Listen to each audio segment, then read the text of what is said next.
Hey everyone, welcome to episode 14 of the Darksliders podcast with Doug and Brad. Hi.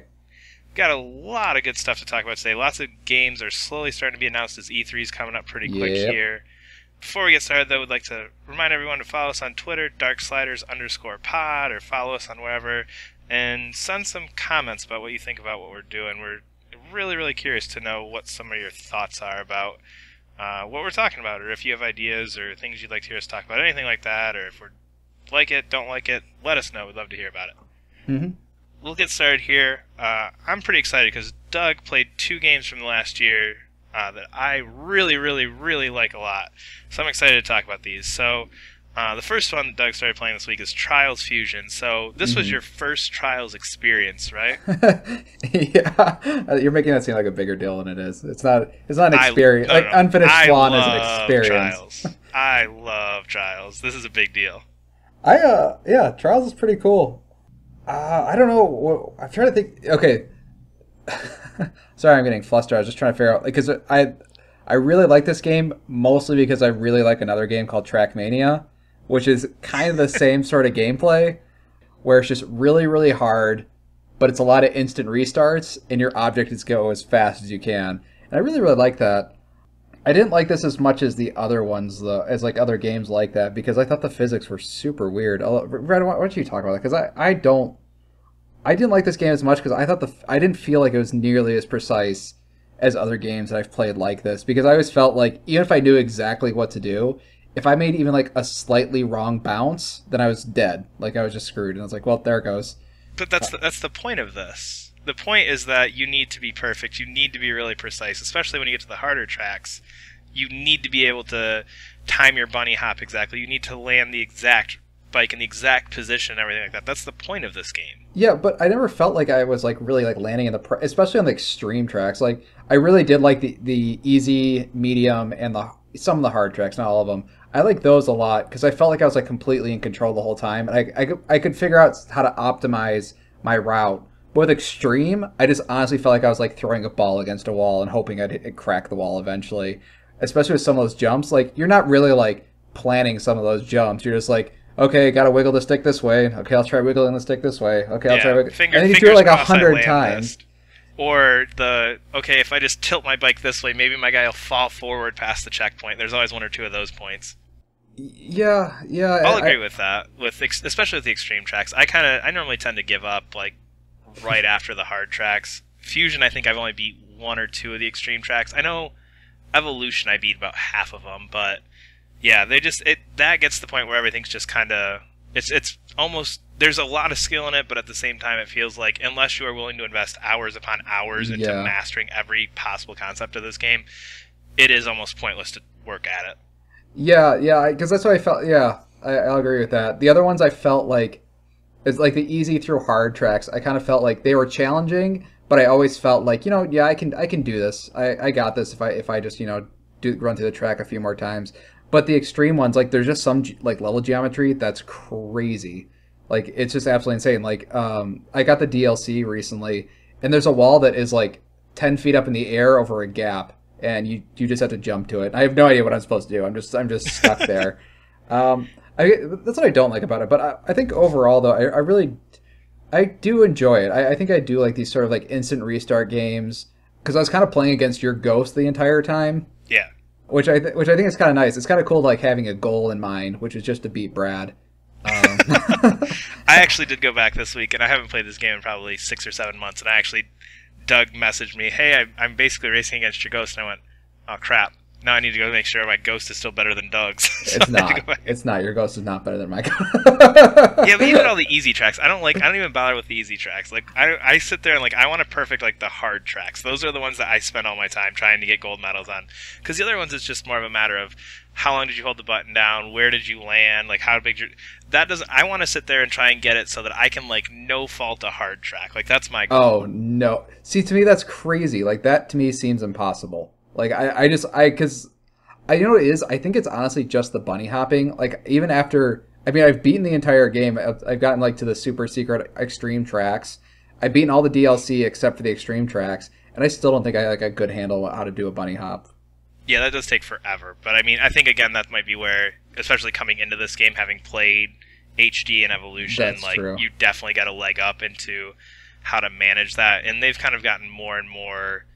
I don't want to say like ridiculous or crazy with how to do it, but they've gotten more intricate with how you have to be with the bunny hops as the game series has progressed. Oh yeah, I guess that's true. I guess you're like 2 games up on me, so I guess I don't feel too bad for Yeah, I mean you're joining in on the 3rd game in a series, so Yeah, yeah. Oh, one thing I did get. So actually, like I said, I kind of enjoy this game. One thing I actually really liked was kind of this really stupid story. Not the story. I didn't like the story, but I liked the environments. The environments I Yes. thought were really, really cool. I don't know if were the other Trials games like this at all, or no. not so much the other ones. Well, the first one was strictly in a warehouse. Oof. Yeah, it was just like a different warehouse, or it might even have been a factory or something like that. It was all inside, and then Evolution was all like outdoor tracks, like just in like different environments and things like this. This is the first one where it's like a distinct kind of like setting in and of itself, where you've got kind of like the voiceover the whole time and all those kind of pieces. I like that it was like a really pretty future. I feel like a lot of games try to do like there's just apocalypse games are just like the thing. So like any future we see is usually going to get blown up in about like 10 minutes into the game. But this one is like, no, it's actually just like a very pretty future. It's got like a really weird world. Like they try to justify the fact that you're like some sort of like bio experiment clone thing, and Yeah. that Trials from what I understood, like Trials people were like held high in the society. Yeah, yeah, and there's well, and the whole thing is there's almost like a voiceover, and I think maybe just because it's futuristic and it's sarcastic at times, my first thought goes to kind of almost like Portal, where it's like kind of trying to give you this description of what's going on through this kind of sarcastic, like at times like just kind of like grouchy voiceover. Yeah, but I believe with Portal, I kind of knew what was going on, and like this one, like the voice made it seem like big things were happening, and I was like, I'm just doing a motorcycle stuff. I don't know. Yeah. He's like, oh, this is our last chance to do thing. I'm like, what are we doing? What do you mean? I'm just restarting a lot. I did like I did like that they justify like you're constantly restarting is that you're different characters, like you are clones and you're just like constantly killing yourself. Yep. That is one of the cool things about this game too. Is all of them have this where there's fun death animations at the end. Because even if you beat it, you die. So, like some of the different places where you die, and I know there's one gap you fall and you get hit by a train, and you know you fly off the edge. It's a weird game for so many reasons, but it's so good.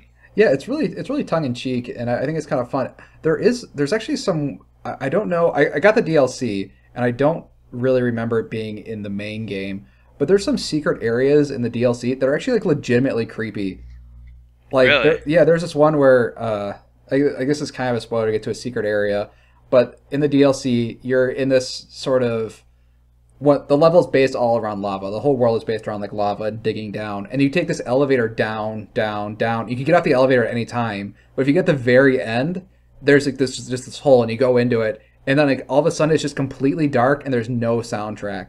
And like all you have is like your little light as you're going through.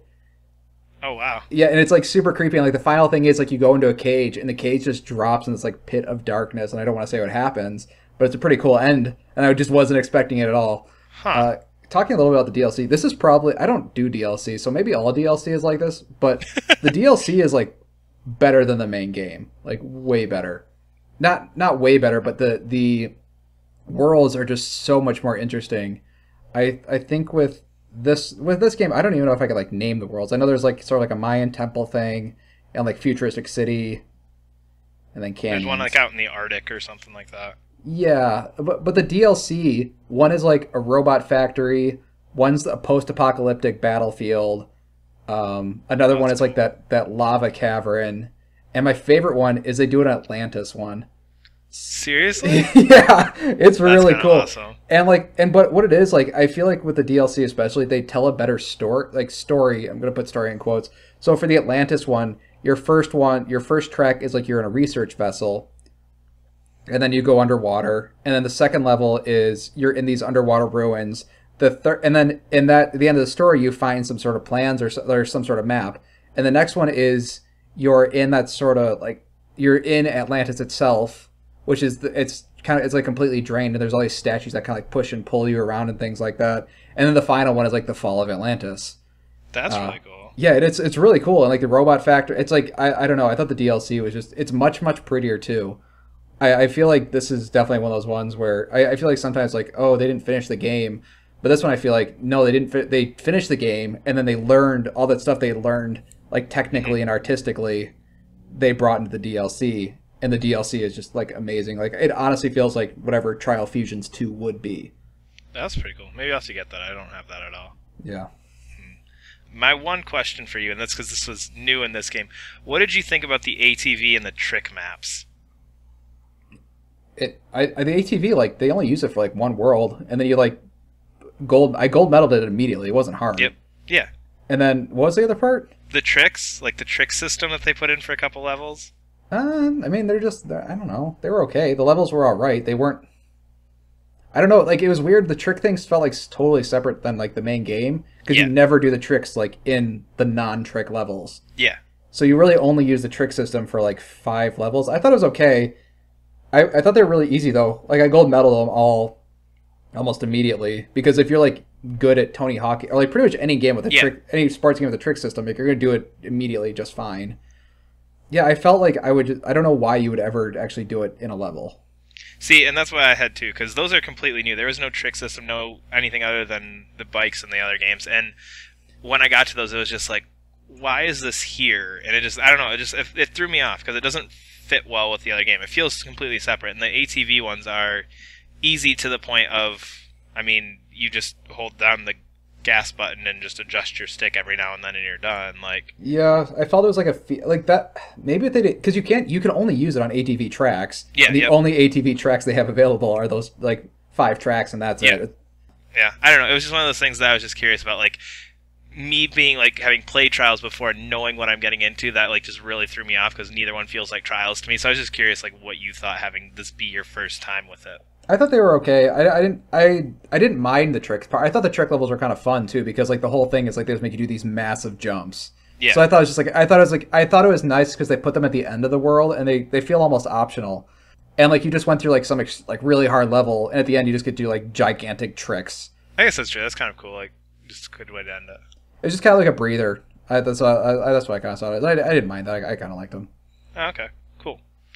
Alright, so moving on here to the other game you played, and I'm about to get in a fight with you because the notes that Doug wrote for this was just sucks. So the other game Doug played was Diablo 3, which the last word I would use to describe is sucks, so let's just start there. Okay. I put suck. I thought we never were supposed to mention the outline. No, but literally, like, so how we do our episodes is like we write the name of the game and then just like literally just like one word just to kind of like figure out, you know. And one of the words I put for this game was sucks. It doesn't suck. It's just it's so easy to the point that it's just mind numbing. It's a game that has no skill. Like there's no skill to it at all. I'm only in the campaign though, so I've heard. What people keep saying online is like, oh, well, wait till you get to level 60. So, and my question is like, well, wait, so why is the first like 15 hours just boring, mind-numbing? I'm on the hardest difficulty too. I've died like twice, and I think I'm just started Act 3. But like literally all you do, as long as you're hitting something, it doesn't even really matter what you're hitting. As long as, because I'm currently the sorcerer, and as long as I'm casting spells, it doesn't matter what people are dying. Like occasionally I have to roll away. That's like the only skill involved at all is rolling away. And because I'm playing on the hardest difficulty, which is really poorly named, is like, oh, it's not even expert. It's something. It's got a really fancy name. Like this is like a really hard one. Like oh, I forgot what it was. But on the hardest difficulty available. Oh yeah, the harder difficulties aren't even available right off the start. Yeah. So I'm on the hardest difficulty, and when you're on hard difficulties, you get better loot. So it kind of negates the fact that you're even on a harder difficulty because you keep getting like. That's true because you're a stronger player, yeah. Yeah, I think yellow is the good rare items. Is that how it works? I don't remember the color system. It's been a few months since I played this. Yeah, well, like, so like there's like rarity to items. My guy is decked out like entirely in whatever yellow is, and yellow seems to be rare. And like I just keep getting these humongous buffs every time I kill, you know, boss or something. And then like the next hours, I don't know, the whole game is just I don't feel like I'm thinking at all. Like we keep talking about games, especially Trials Fusion, where you need your full attention at all times, and you were talking about Splatoon, you like that as well. And this game, like, I don't know, I feel like I could like listen to a podcast or hey. Ideas for listening to Go play Diablo while you listen to us talk about video games. Yeah. No, I just felt like I could do anything else.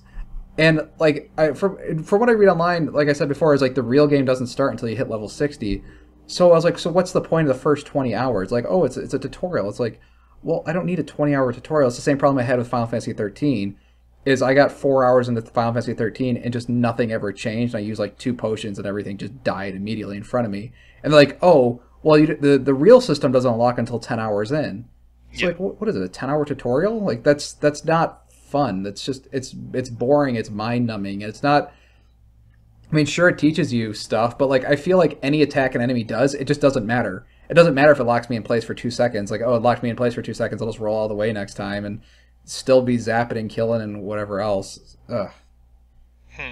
Yeah, I don't like this I game. guess I get that, because I've only played through it once, and I just played through it on normal. I don't remember what level I got to. I know it was nowhere near 60 or anything crazy like that.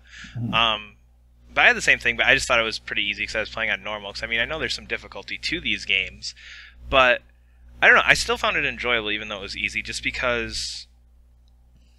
I don't know. I always had that desire to go and collect the next thing, which I don't get very often in games. There are very few games where I'm like, oh, I need to go and get this fancy thing, and I need to get the next wrist bracelet that makes me slightly stronger. But this game, like, every time, I think it's just because, like, every step you take, you're getting something new. Yeah. It just always wanted me to go one step further so I could see, okay, well, what new thing am I going to get 10 steps down the road? No, see, but that's actually what I don't like, because I feel like I'm being given candy, and I was getting, like, at first, like, ooh, a piece of candy. And then you're like, okay, that's cool. And then I get another piece of candy. It's like, oh, I can just get more and more. But eventually you're just tired of candy. Like, to me, it doesn't matter. Like I got dye for my clothes and, like, gems that I could put in my clothes. But I keep swapping them out so often that, like, I've never invested in anything I do have. And, like, I just keep getting more. It's like they kind of, like, lessen the importance of items that you're getting because you're just constantly getting these items over and over. And because the game's already easy, it doesn't even feel like I'm being buffed. Because I'm already, like, I don't know, a god. Like, it honestly feels like I'm playing on, like, god mode, or like GTA 3 with all the weapons unlocked on god mode. Like, I honestly thought I was playing the game wrong, and that I had just gotten some sort of, like, lucky roll or something like that. But the game's difficulty has not changed. I'm on Act 3 now, so maybe it really kicks up at Act 4 or 3, but I don't know. I know it did for me the last stage, which I believe, because this is the PS4 version, which is the Ultimate Evil Edition. I think that was originally the expansion pack. The last chunk, and I think it was, I don't remember if there's 4 or 5 acts or however many acts there are. The last act I do remember being slightly more difficult, not to a point where it was actually challenging, but more to a point of like, okay, I actually feel like trying would be a good idea. Yeah, I feel like if it had just like a difficulty at all to it, because I like the art is kind of cool. It plays a lot like kind of like Gauntlet Legends, or do you ever play much so. Do you ever play that PS2 game like Baldur's Gate Dark Alliance or Champions of Norrath? Yeah, it was like that's what I was kind of expecting. Like yeah, I was kind of expecting that. Those games aren't like just straight up easy, but this game is just like it just constantly just throws like so many. And like every time I'm going to talk about Bloodborne for a second again because I like Bloodborne. Every time I met a new enemy in Bloodborne, I was like, uh-oh, what do I do now? And this one is like, oh, I guess if I just spam whatever attack, they're gonna die. Like, I never felt like I was meeting new enemies. I was just, like, meeting different shaped things that would just get obliterated anyway. Like, I wasn't like, oh no, this guy has the super spell to curse me. I was like, whatever. Doesn't really matter, because he's going to be dead in 3 seconds anyway. Yeah. See, I almost found this game, like, because it is really easy, but I almost found it, like, relaxing, because it is fun to play. Like, the combat is well done, and I always liked, like, those Gauntlet, Baldur's Gate types games, and this one's just, it's kind of like an easy one. It's not stressful, so I think I almost found it like relaxing as I was playing it, where it's just kind of like something like, okay, yeah, this is kind of mind-numbing. We haven't really talked about the story, but the story is non-existent, more or less. Go find the thing. Oh, you found the thing? Go find it. It's like literally just go find things.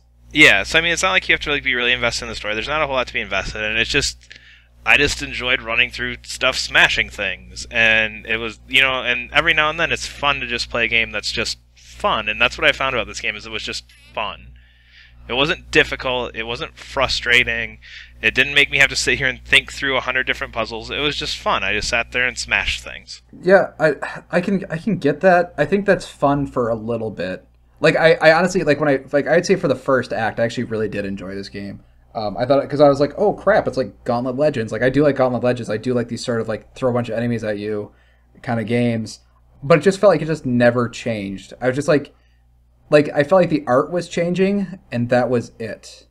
The game never felt like it was getting harder or easier. The enemies never, like, the story was never going anywhere. Oh, actually, the one thing that makes me kind of mad about the story is the cinematics in this game are talking about a totally different game. Like, how so? Like, the cinematics, this isn't even a spoiler. There's a guy who falls from heaven, and then you find out he's an angel. Yeah. They show it, like, the cutscene in which he falls from heaven, and he has this humongous epic battle with, like, the head archangel of the heavens. And they're, like, flying around, beating each other, and hitting in, like, this awesome-looking cathedral. And I was just thinking, it's like, when I'm playing this game, like, that's not the combat. Like, when they show, like, one of the girls having a vision of this horde coming, like, the horde doesn't look like that in the game. They're these bright, colorful creatures, and they're not nearly as threatening as the cinematics make them out to be. And when you fight them, you're not, like, fighting them in a hand-to-hand combat. You're just, like, I feel like I'm playing, like, a pretty Excel sheet. And I think that's more the style of game that you're complaining about more so than necessarily matching. Well, no, it's just like I feel like cinematics are a good way to set up the tone of the game. At the very least, set up the tone, even if it doesn't necessarily match the gameplay. But I just felt like the tone was like completely different. Like when you're playing Diablo 3, like the tone is not this dark gothic, oh no, the end of the world is coming. It's like 10,000. It's just numbers. It's just a numbers game. See, but again, I'm thinking like, what do you want him to do in the cinematic? Because I always play as just like the like tank type character who's just a big dude with a giant weapon. So I played as that. So it's like, what do you want the cinematic to be? Just my guy doing his one swing with his giant hammer over and over again? Like, of course they're going to embellish a bit because that's supposed to be the part that's like, whoa, that was cool. Okay, I'm going to go do this. And yeah, like, it's a top-down game. You're not going to sit here and see like, oh, look at all the intricate moves this guy has. It's just swing, hammer, smash. Like, you're getting... That would be like me saying, like, okay, Final Fantasy 15. In the trailer, there's all this stuff going on. Oh, I'm just pushing a button to select that move? That's boring. Like... No, but, like, I feel like the cinematics in Final Fantasy 15 is not a great example. I'm trying to think of another example. But sometimes, like, when you see cinematics, especially nowadays, when a character does something... Even though you can't do that in game, you're like, yeah, I guess the character would be doing that. Like, I could be able to do that. But in this one, they make the enemy seem like the threat of hell, like, coming over, like, as a huge, huge threat. And, like, it's the end of the world. And, like, oh my god, look at this horde coming. But I was like, that horde is, like, easy. Like, I wiped that horde away in, like, 3 seconds. Like, there's no threat. Like, the threat they describe in the cinematics and the epic battles that you're going to have, when you actually play them in game, they're easy. And they're not epic battles at all. Like, they're just kind of like spawning mobs that just kind of come up. Like, I feel like there's no emotional. This is so weird because obviously this game's just not for me. There's like no emotional investment when you're fighting bosses. Like, they make these bosses in the cinematics seem like these huge deals, and then when you fight them in game, it's just like, oh, okay, I'll just spam this attack, and now it's dead. And then they show another cinematic. It's like, oh, well, that was pretty cool what I did, but it wasn't reflected in the gameplay at all. So it's almost more like it sounds like your biggest issue is the difficulty. So if these things were more difficult in-game, and it was this huge threat, and that huge threat actually was difficult to get through, you wouldn't be quite as concerned about it. Yeah, well, that, and the fact that, like, nothing is skill-based, like, it's all just down to numbers. Like, it doesn't matter if you move around. It's just like, if you have good gear, you're just going to be able to beast your way through it anyway. Yeah, but that's kind of the point of this, is to get that good gear, is to go find it, and... It just feels like a free-to-play game. You're going to piss a lot of people off with that. It was a free-to-play game in theory, and, like, essentially. Like, they had an auction house and shit. I guess that's true. Initially it was. Yeah. Like, it more or less was, yeah. It's just a carrot on a stick, and they just keep giving you a new carrot. I mean, it's still a carrot, though. Eventually, you're tired of carrots. I don't know. I get what you're saying. I get what you're saying, but I think you're going a lot to just this game is too easy. I think 90% of your concerns come back to if this game was more harder, or more difficult. That didn't make sense. If this game was more difficult, I feel like you'd be much more about it. Yeah, I mean, and not even more difficult, just like difficult at all. And from what I've like read about the difficulty, like when you get to higher difficulties, like the game isn't about being more skilled. It's about like setting your equipment right. So like it's all just a numbers. It's a numbers game. It's a really pretty Excel sheet. Well, who doesn't like Excel? I mean, it is like I'm still playing it though. I don't even know. I mean, I guess I paid $30 for it, which is pretty much why I'm still playing it. And people keep saying it gets really good when you hit level 60. I'm like, all right, we'll see. What level are you at now? Ish. I don't know, 30 or 40. Okay, yeah. So hopefully. Hey, halfway there. Yeah, I don't know, man. It's all right. I can understand why people would sort of like this game, but I don't know. It's too long for the type of gameplay it is. It just feels like cookie clicker. All right, well, fine. So, moving on to some news this week. There are all kinds of games being teased, announced, half announced, kind of announced, all kinds of stuff because E3 is just a few weeks away. Mm-hmm.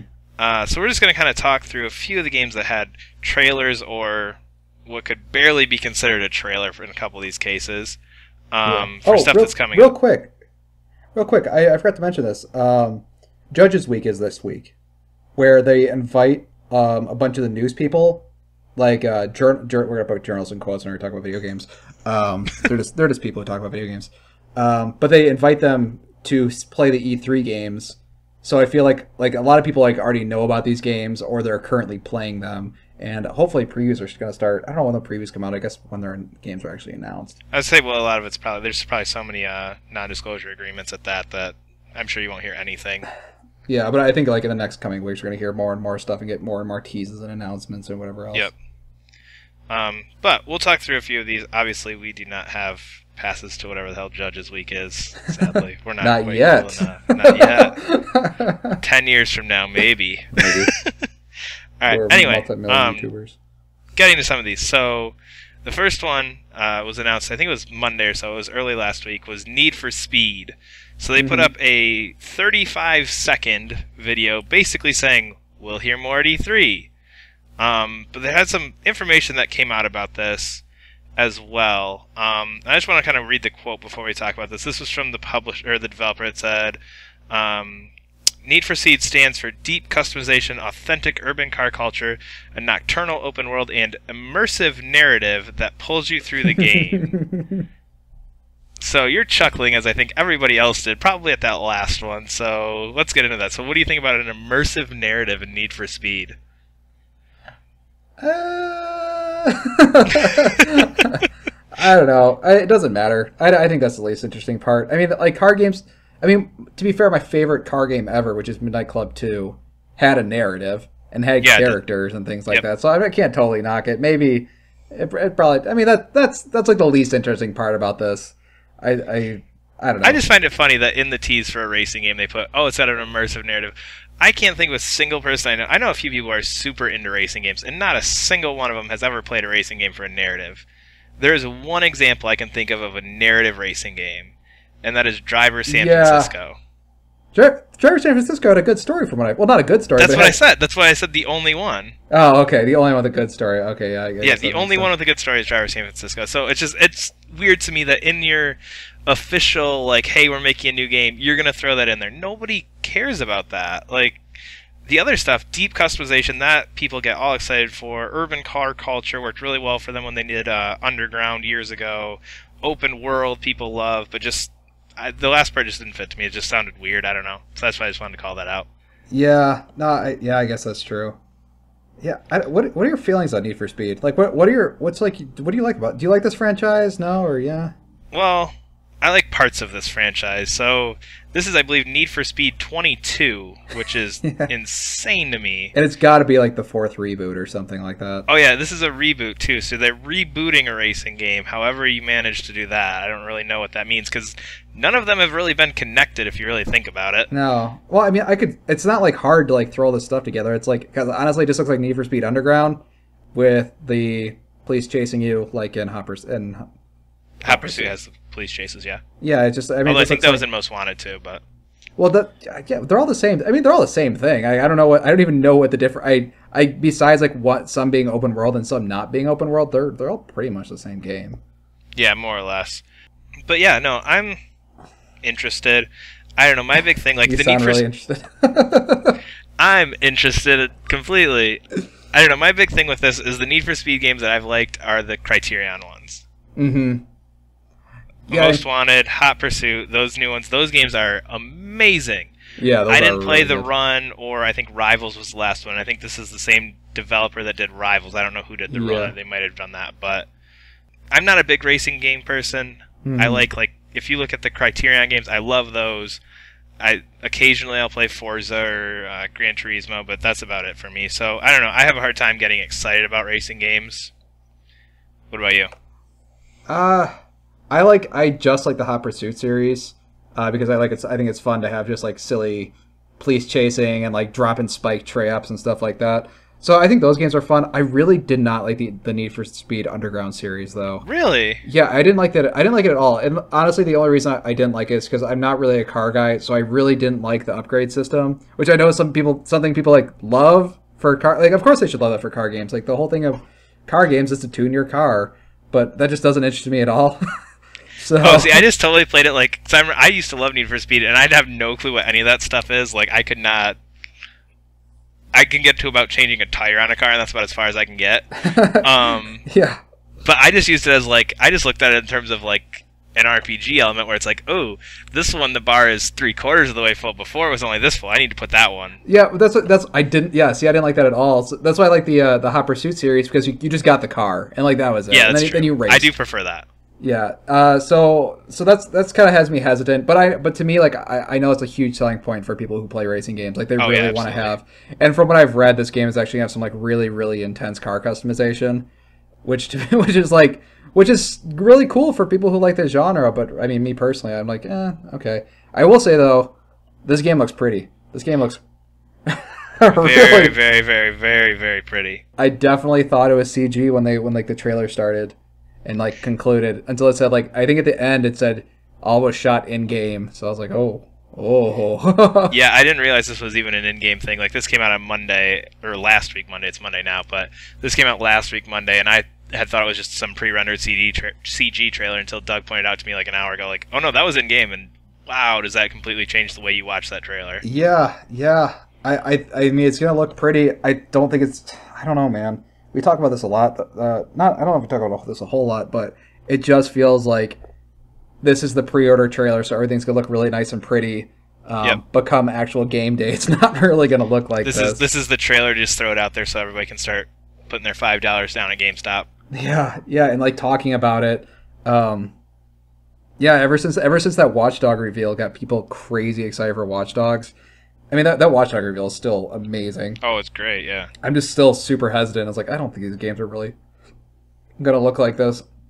EA, though, they keep reiterating that this game is going to look like this. They talk, like, because they showed Mirror's Edge, like, a while back, too. Yep. Like, it will look like this. They show Battlefront, like, it will look like this. Like, all right, guys, a lot of talk. You got a lot of confidence in yourself to be able to say that. It's one thing to show it. It's another to say, like, oh, no. That says in-game, and we actually mean in-game. Yeah, they keep reiterating that. I don't know, although there really hasn't been, like... I'm trying to think of, like, EA specifically. I don't think there has been a non-cross-gen EA game yet. Hardline was cross-gen, right? Yeah, Hardline I think was. Battlefield 4 definitely was. Yeah. Dragon Age Inquisition was. Yeah, so I guess this would be the first wave of next-gen exclusives. Yeah, from EA. And EA, and like honestly, like I distrust, which is so weird. I distrust Ubisoft more than I distrust EA. At this point, yeah, absolutely. Feels really 100%. weird to say out loud. EA has made some ground over the past years, so I think, but yeah, I don't know. My one big thing with this, and this is an issue I have with almost every game we're talking about. Why on earth do they not just wait until E3? Wouldn't this have been a great thing to just like? Wouldn't be people talking crazy about this at E3? Like, why not? Well, it's hype. I mean, it wasn't gameplay. I mean, it was gameplay. We'll put gameplay in quotes. I mean, it's just a tease. Okay, maybe this is just me, but like I like E3 and being able to sit there and go, holy crap, there's a new Need for Speed. Holy crap, there's a new blank. Holy crap, there's a new blank. And then it's like, okay, when are we going to see the new Need for Speed? There it is. Yeah, to be fair though, would you have said, oh my god, it's a new Need for Speed? No, but I didn't do that anyway. Yeah, but that's what I'm saying. But I think the games that we're hearing about are games we sort of expected. Like games are just kind of the status quo. Like if people hear about a new Need for Speed, they're not going to be, oh my god, a new Need for Speed. They're going to be like, oh cool, a new Need for Speed. So it wouldn't be like an oh my god bomb drop announcement at EA's press conference.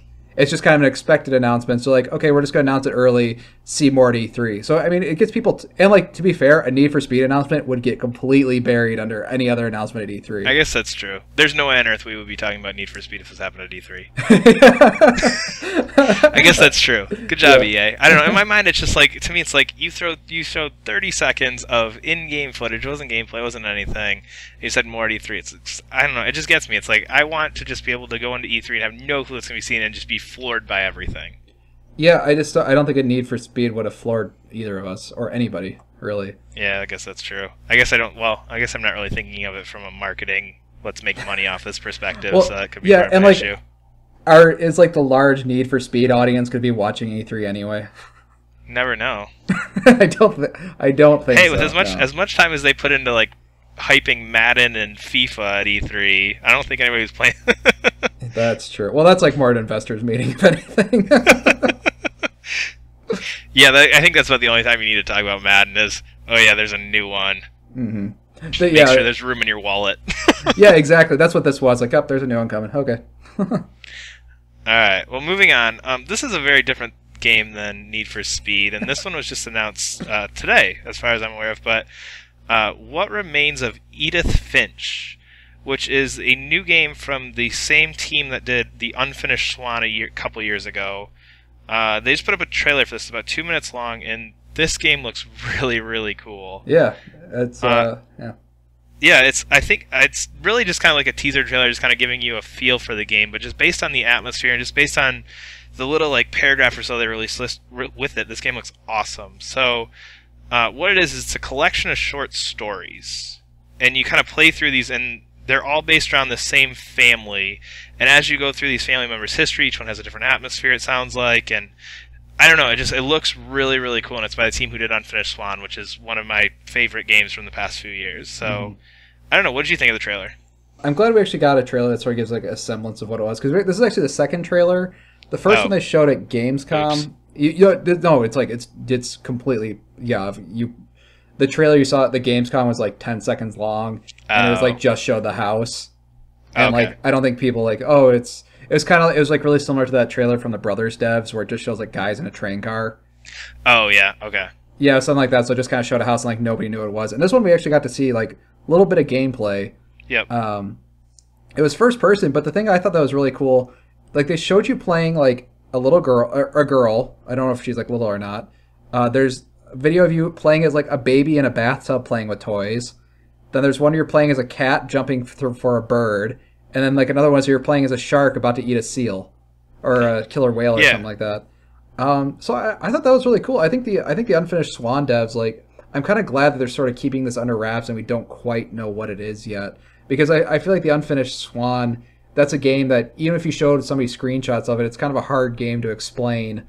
And it's just one of those like, oh, well, you should just play it and just, don't worry about like what people are saying about it, and the trailer's not going to explain it. You just need to sit down and play it and experience it, kind of thing. So just the little hints of things that they've shown, I really do like I really like short stories in general, either just like reading them in compendiums, and I like short films.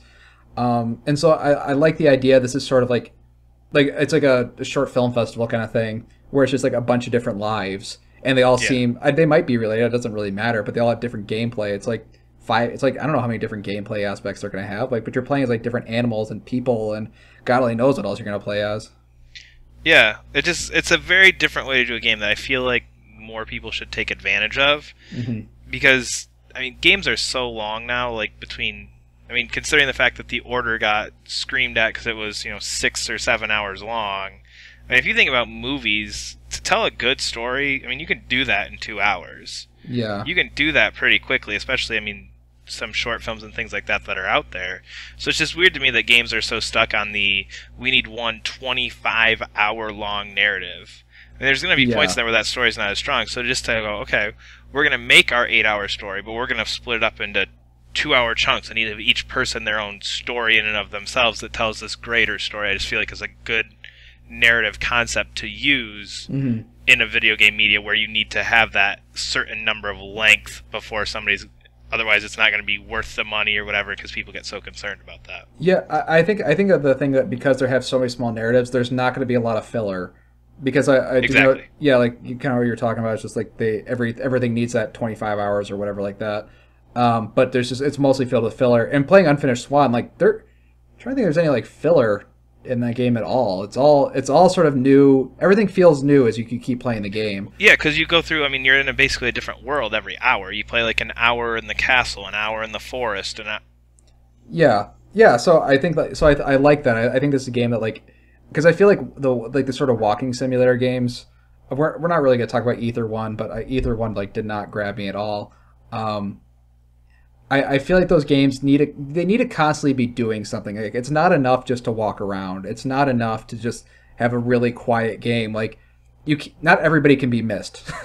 And like if you don't do Myst right, then you get a boring game. Absolutely. So I think this might even be like the safer way of doing it. We're just like constantly switching it up, but I think it's going to create a more interesting game.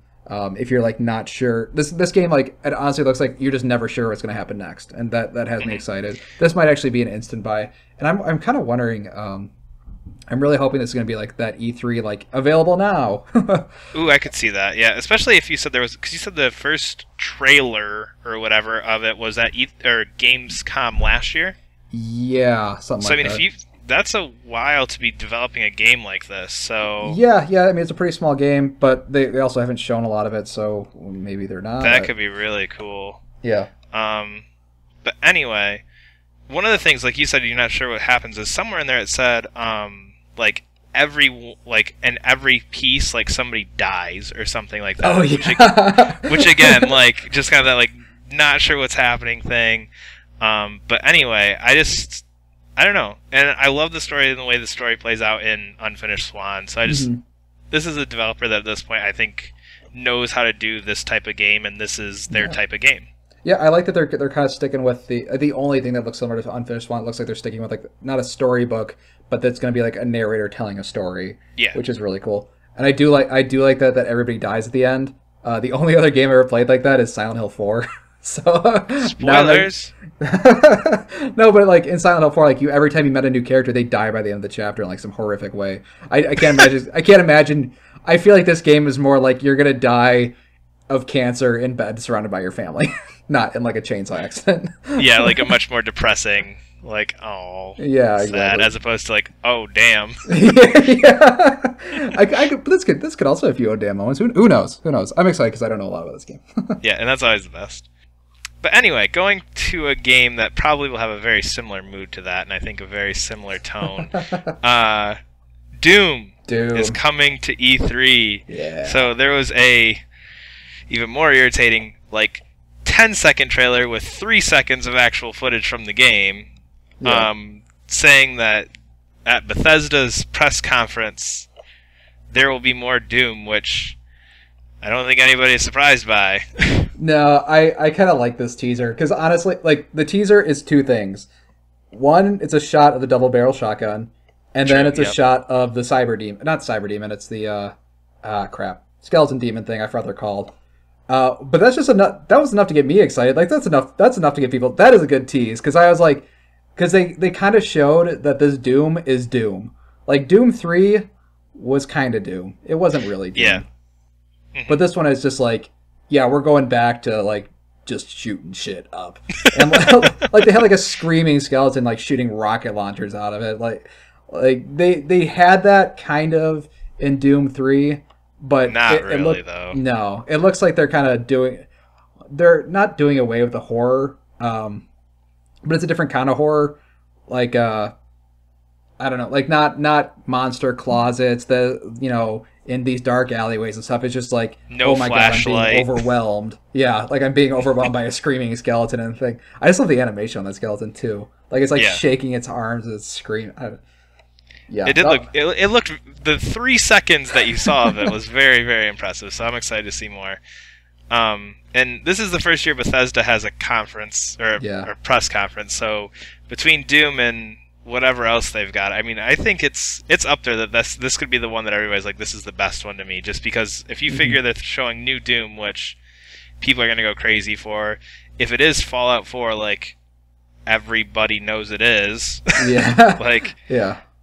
This could be the press conference that really does actually show off a lot of stuff that people are going to be really excited about. I think Bethesda knows that everybody knows what's going to be there, but they also know that nobody knows what it looks like. Yeah. So like right now, I think more than anything, 'cause it's one thing to tease a new IP, but you really don't have any expectations for that, so you don't really know what you're being teased about. Yeah. But when you're Bethesda and like you realize that a lot of your announcements are probably going to be sequels, you can tease these old sequels that like people have been kind of dying for a long time, and then you can just dangle that carrot in front of everybody. And like we haven't had Doom in a long time. Like we were talking about Need for Speed, like that news is just going to bury because there's 22 Need for Speeds. Technically, there's only 4 Dooms. So, yeah, and Doom 3 was what, like early 2000s, probably 10 years ago. 2004, because it came out around the same time Half-Life 2 did.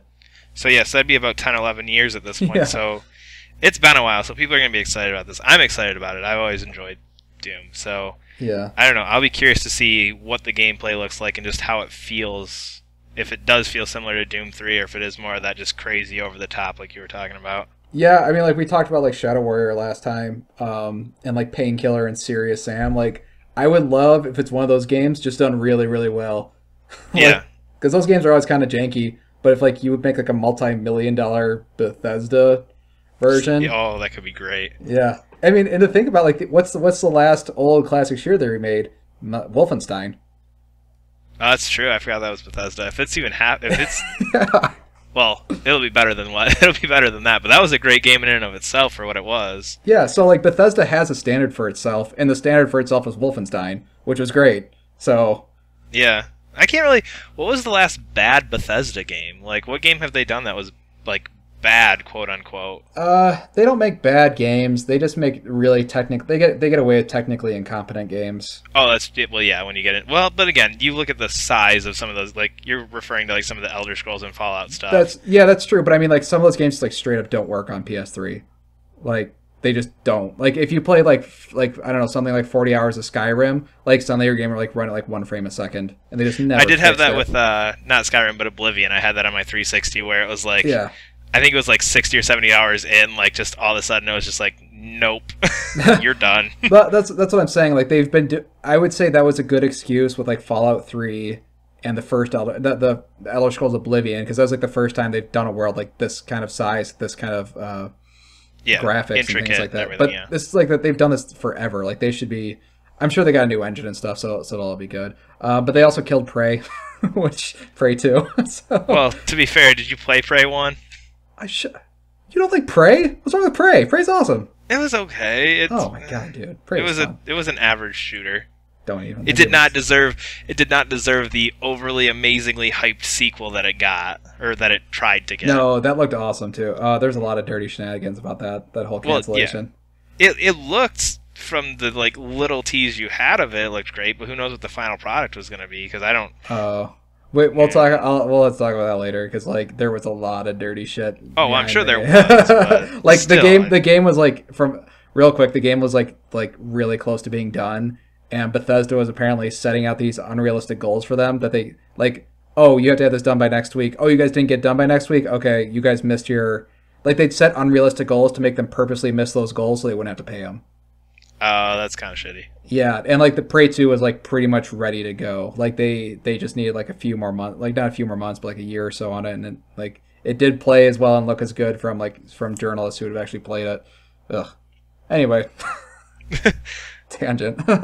Yeah, Doom looks cool, and I hope Doom is like a crazy serious, not Serious Sam, but like Painkiller. I think like just even that just toned down a bit.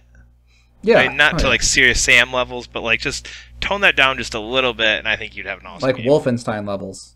But, yeah, exactly. Like, Wolfenstein times like 2. Yeah, I agree. That sounds great. All right, last one. And this just happened. just happened, and nobody knows what this is, except it's kind of obvious if you start to read. So you're really excited about this. Yeah. This is the new 2K game that they're teasing, or what we know about it so far. So go into all your stuff with this. Okay. So, like, literally, like, just before we're going to record, so you probably heard about this by now. 2K is released a website called adventfuture.org. And, well, what it shows, it's obviously teasing a new game of some sort. Nobody's really sure if it's an old IP or a new IP. But what they've showed so far is, like, it looks like this sort of really futuristic city. Cities of tomorrows are here. Lot of stock photos of people laughing and smiling. And then there's this like little part here about like the future of medicine has arrived, and they're talking about like all these tech advancements that they have. But they use a very specific word to describe these sort of DNA enhancements. So I was going to read the quote, and I think this just kind of straight out gives it away. If this is a new IP, then they should not have used this word. Okay. Our citizens no longer fear the diseases and disabilities that plague past generation. A complex and cutting-edge system of DNA splicing has led to cures not only for the viruses and infections that for millennials haunted us, but for mental illnesses as well. They're bringing MLB 2K back. They're not bringing that MLB. They're not. It's not MLB 2K. Damn it. Yeah. Okay. Well, anyway, Bioshock. Yeah, this has gotta be Bioshock. And like, if you hover over the images, they show this stuff. It's like suddenly you hover over the images and it kind of like freaks out, and it says like so and so has been missing for 8 days, and this whole thing about this futuristic society where everything's going haywire and people are missing and disappearing, and it has some sort of DNA splicing. So it's probably Bioshock. Actually, what it probably might be is System Shock. Because, like, the whole point of Bioshock... Well, not the whole point of Bioshock. Bioshock was a... what do you call those sequels that aren't direct sequels? They're... Indirect sequels? No. Inspired by... Spiritual? Spiritual sequel. There you go. Bioshock is a spiritual sequel to the System Shock. Bioshock 2. Oh, wait, never mind. Okay, you're talking about something different. So, yeah, Bioshock is a spiritual sequel to System Shock. And the whole thing with Bioshock is Bioshock was set in the past. Like, 1950s, 1920s, 1800s, whatever, that sort of time period. And System Shock was always in the future. So now we're in the future, and they're referencing Bioshock. So I'm starting to, like, I think my, like, running theory on this currently is that this is System Shock 3. I think this is probably System Shock 3, or at least Bioshock. I think it's going to be like Bioshock System Shock or something like that. System Bioshock or something. Bioshock like 4, System Shock 3. Welcome to the future. Yeah. More Subcolon Advent is here. Yeah. This is one of those teasers that we're doing what they want us to do. They want us to talk. Yeah, we are doing exactly what they're doing. We are doing their marketing for them. Yeah, we're eating out of the palm. Well, we're not doing like great marketing for them. Yes, we are. We just said this is System Shock and Bioshock. People love those games. Even if we're wrong, people are going to be excited. That's true. They did this, and they did that DNA splicing thing to mess with people. If this is a new IP, at the very least, they wanted people to think it might be Bioshock. See, but at the same time, like, if this is going to be a new IP and you throw that in there and it's not Bioshock, you're almost just going to piss more people off than you're going to do anything else. I don't know. If they show something cooler than Bioshock, then... Like, I think they're well aware that they're teasing Bioshock. Oh my god. Actually, I'm sitting here going, this is totally Bioshock. I'm sitting here going through they have a concept art on it, and I just realized the main building they have on it has these lights that shoot up in the air, and it kind of looks like it's giving off light, kind of like a lighthouse of sorts. And in front of it is this huge well-lit statue. Okay, this is Bioshock. This is definitely Bioshock.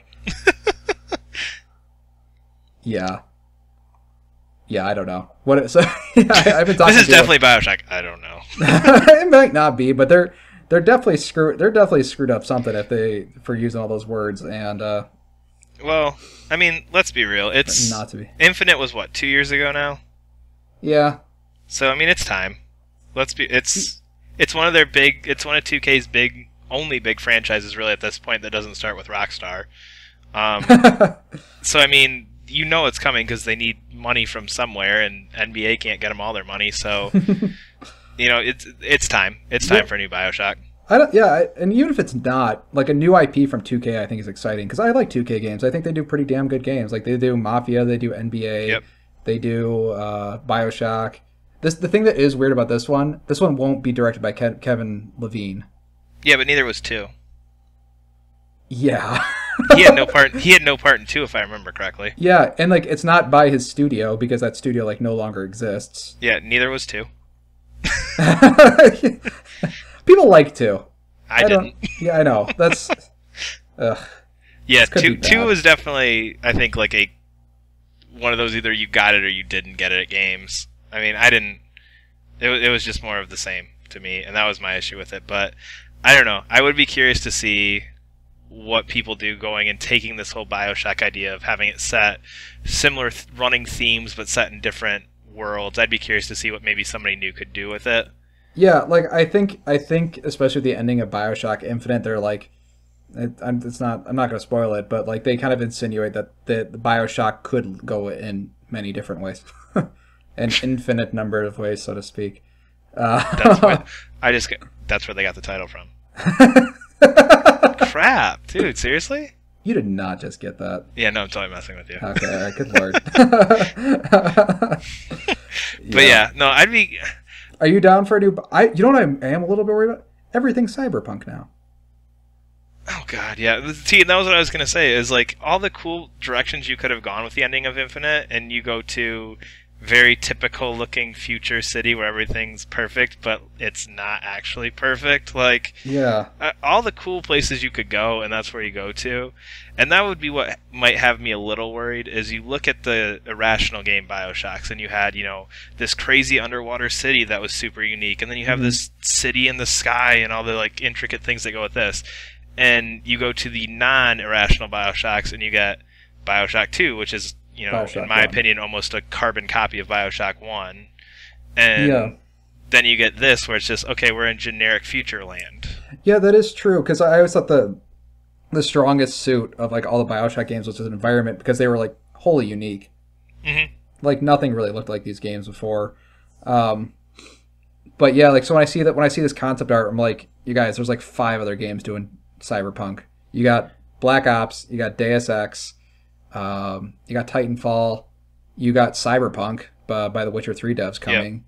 Yep. This is like the new Modern Warfare game. But to be fair, that's not terrible. Like, no, we're getting a shit ton of Cyberpunk games. Of all the things to latch onto, I'm happy it's this one.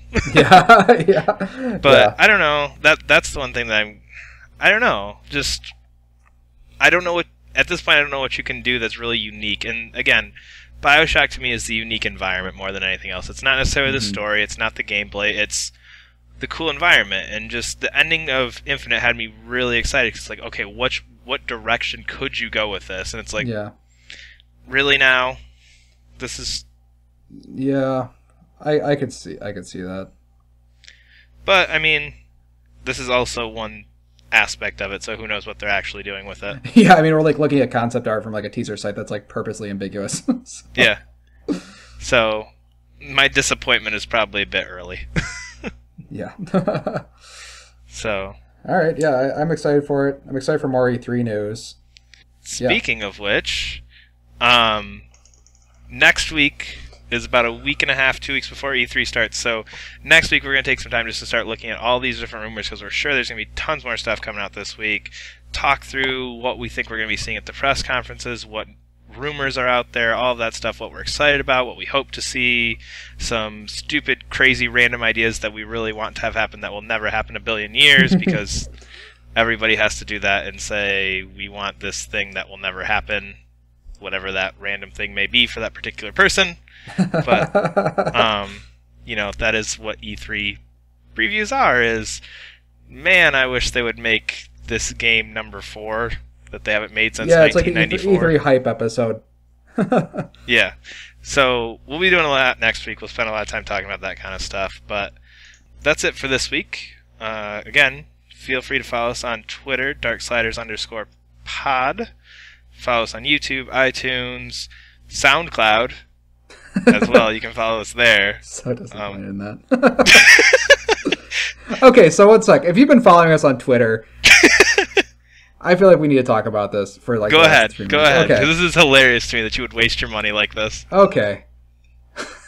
So we're trying to figure out like how people are listening to us, and like our last episode 12, I think it was, kept getting a ton of views. Not a ton, like 70, like way more views than we've ever had on any of our SoundCloud ones. A ton before. for us. A ton for us. Okay. Which is like jack shit for a normal video game thing. But anyway.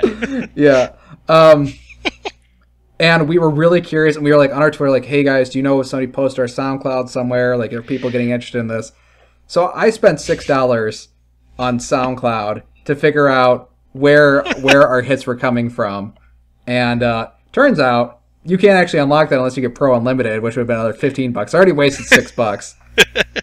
But what I did notice is that a lot of our SoundCloud listeners had Splatoon avatars, and then I just typed in Splatoon in the search bar on SoundCloud, and ours showed up like number 5. And that's all it was people just searching Splatoon on SoundCloud. So Doug's decided to spend $6 to learn how a search engine works. Okay, to be fair, Brian was equally interested in this endeavor to figure out where these mysterious views were coming from. So I was not a complete idiot. just so you know, I'm pretty sure you just called me Brian. Did I really? God dang it.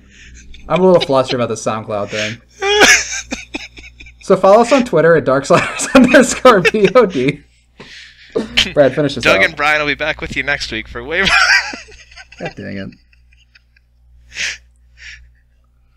I don't even know if we finished the episode. Anyway. No, you should finish the episode. I'll edit this part out exactly, but just finish it. But anyway, before we get to the E3 stuff next week, make sure you follow us on Twitter, Darksliders_pod. Follow us on YouTube. Follow us on iTunes or wherever else you can find it. And again, comment, send us messages, let us know what you think about this. We'd love to figure out more about what all your thoughts are about this. So, thanks for listening. We'll see you next week. Bye. Boop.